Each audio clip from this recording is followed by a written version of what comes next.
Hey, Mercer, it's John Coates. Just revisited a passage recently and just kind of want to share with you some of the things that God's pressing on my heart because of it. It's Luke 15, and in the scene, the Pharisees have now confronted Jesus about why he's hanging out with tax collectors and sinners. Tax collectors must have been pretty bad if they're lumped in with sinners, you know? Well, Jesus goes into starting to tell a story, and the story is of the lost sheep. And the shepherd has 100 sheep, and he counts them, and he comes up with 99. Recounts them, can't find that last one sheep.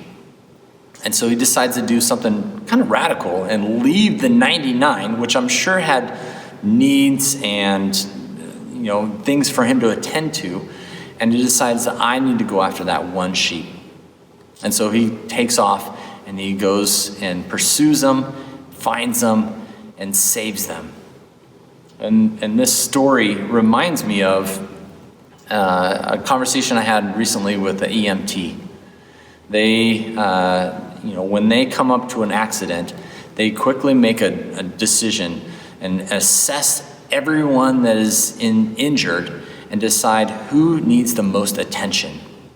I'm sure there's some with cuts and bruises, and I'm sure there's some that, maybe need some extra attention. And so they decide this is the one that I need to pay attention to. It's called triage. And that's very similar to this story. In this story, the lost sheep, the parable is talking about those that don't know Jesus, that are lost, that are gone their own way. Maybe they're marginalized even. And they need Jesus in a special way. And so this has really been convicting to me lately because I've been thinking about how I've been thinking a lot about myself lately, about the things I need to do around the house, the things I need to do for my family, and I haven't really been thinking outwardly.